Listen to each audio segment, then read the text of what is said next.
Good morning student.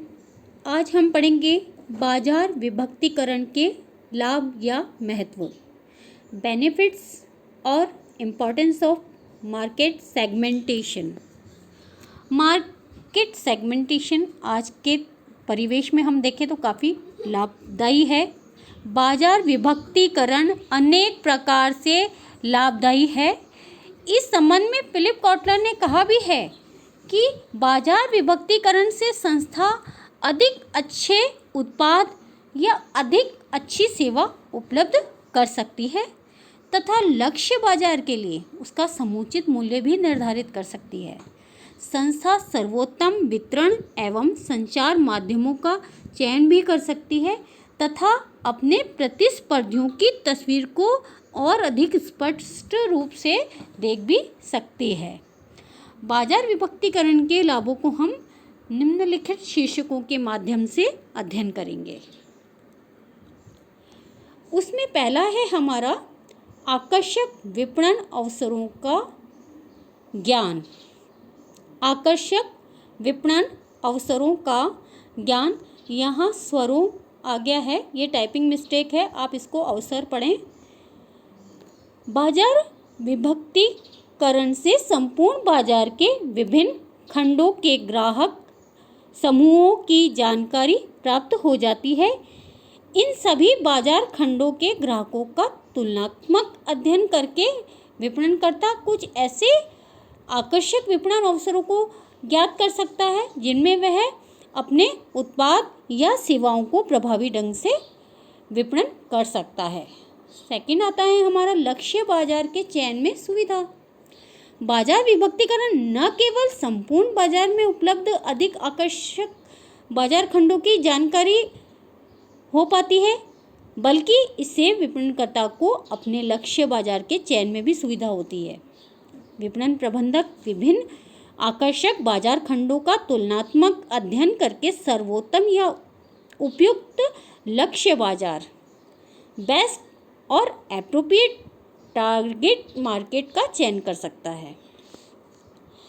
अब third आता है हमारा उत्पाद मिश्रण के निर्धारण में सुविधा। बाजार विभक्तिकरण के द्वारा प्रत्येक बाजार खंड के ग्राहकों की आवश्यकताओं, रुचियों, वरीयताओं तथा आयु वर्ग की पूरी जानकारी प्राप्त की जाती है।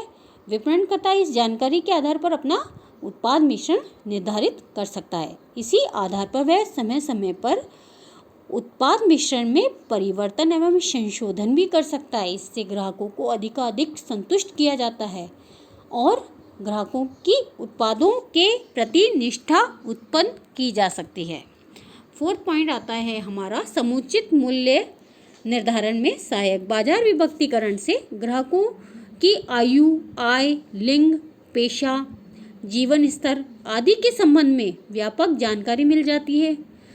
ये सूचनाएं उत्पाद एवं सेवाओं के समुचित मूल्य निर्धारण में विपणनकर्ता को महत्वपूर्ण रूप से सहयोग प्रदान करती है।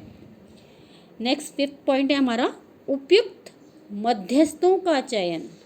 बाजार विभक्तिकरण से यह सूचना भी प्राप्त हो जाती है कि किसी बाजार खंड के ग्राहक किस प्रकार या स्तर के मध्यस्थ से माल खरीदना पसंद करते हैं।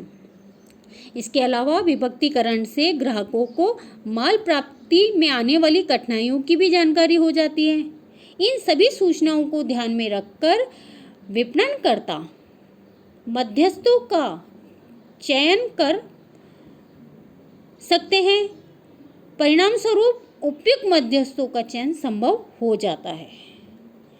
अब आता है सिक्स पॉइंट हमारा संवर्धनात्मक प्रयासों की प्रभावशीलता में अभिवृद्धि। बाजार विभक्तिकरण के कारण प्रत्येक बाजार खंड के ग्राहकों को समझना सरल हो जाता है या आसान हो जाता है। इसके परिणाम स्वरूप विज्ञापन एवं विक्रय संवर्धन कार्यक्रम को अनेक स्तर के अनुरूप तैयार किया जा सकता है। विज्ञापन, संदेश, भाषा, माध्यम आदि का चयन उन्हीं के अनुरूप निर्धारित किया जा सकता है। इसके अलावा बाजार खंड के ग्राहकों की विशेषताओं के अनुरूप ही माल को धक्का मारने वाले अथवा ग्राहक को आकर्षित करने वाले पुल और पुश विक्रय संवर्धन के तरीकों का चयन किया जा सकता है।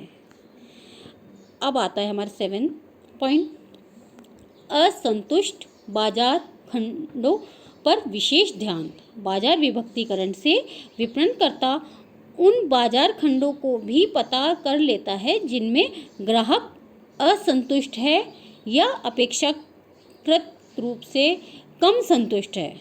अतः वह उन बाजार खंडों के ग्राहकों को संतुष्ट करने या उनके असंतोष को दूर करने के लिए आवश्यक प्रयास कर सकता है। 8 पॉइंट है हमारा, प्रतिस्पर्धी पर विजय।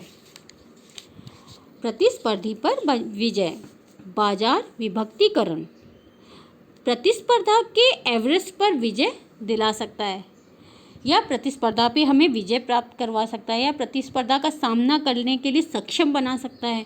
विभक्तिकरण से प्राप्त सूचनाओं के आधार पर प्रत्येक बाजार खंड के ग्राहकों के साथ साथ प्रतिस्पर्धी उत्पादों एवं उनके विपणनकर्ताओं के बारे में भी हमें जानकारी मिल जाती है। प्रतिस्पर्धी उत्पादों एवं विपणनकर्ताओं की शक्तियों एवं कमजोरियों, स्ट्रेंथ एंड वीकनेस की भी हमें पर्याप्त जानकारी मिल जाती है। परिणाम स्वरूप विपणनकर्ता उसी अनुरूप अपनी व्यूहरचना बनाकर प्रतिस्पर्धी पर विजय प्राप्त कर सकता है। नेक्स्ट 9 पॉइंट है हमारा, प्रभावकारी विपणन कार्यक्रम में सहायता। प्रभावी विपणन कार्यक्रम की प्रथम आवश्यकता है ग्राहकों के संबंध में पर्याप्त जानकारी। और वह ग्राहक कौन कौन से हैं? विद्यमान और भावी ग्राहक। विद्यमान एवं भावी ग्राहकों के संबंध में जानकारी प्राप्त करके ही प्रभावी विपणन कार्यक्रम की रचना की जा सकती है।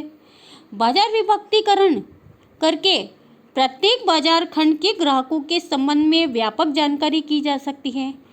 उनकी वर्तमान आवश्यकताओं एवं इच्छाओं को ही नहीं बल्कि इनकी भावी प्रवृत्तियों को भी पता लगाया जा सकता है। इससे स्पष्ट है कि प्रभावी विपणन कार्यक्रम के निर्माण के लिए बाजार विभक्तिकरण अत्यंत आवश्यक है। 10 पॉइंट है, आधुनिक युग की मांग एवं प्रवृत्ति। बाजार विभक्तिकरण आधुनिक युग की मांग एवं प्रवृत्ति बन चुका है। छोटी एवं बड़ी सभी संस्थाएं बाजार विभक्तिकरण के आधार पर खंडीकृत विपणन अपना रही है।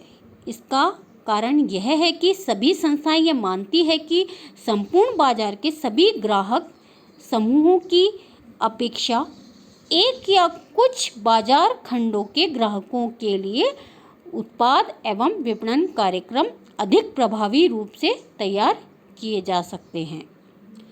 लास्ट पॉइंट है हमारा, ग्राहकों को लाभ। बाजार विभक्तिकरण से केवल विपणनकर्ताओं को ही लाभ नहीं होता बल्कि ग्राहकों को भी लाभ होता है। विभक्तिकरण के द्वारा विपणनकर्ता अपने लक्ष्य बाजार के ग्राहकों की आवश्यकताओं को भली प्रकार समझ सकता है तथा उन्हें अधिक तरीके से संतुष्ट कर सकता है। इससे ग्राहकों को दीर्घकालीन लाभ यह होता है कि वे विपणनकर्ता पर उचित मूल्य पर अपनी आवश्यकताओं की संतुष्टि के लिए सदैव भरोसा कर सकते हैं। इससे उन्हें अपने धन के बदले पूर्ण उपयोगिता एवं संतुष्टि प्राप्त होती रहती है। आज के लिए बस इतना ही। अगले वीडियो में हम नए टॉपिक के साथ आपसे फिर मिलेंगे। तब तक के लिए आप स्वस्थ रहें, सुरक्षित रहें, मास्क लगाएं और सामाजिक दूरी का पालन करें। धन्यवाद।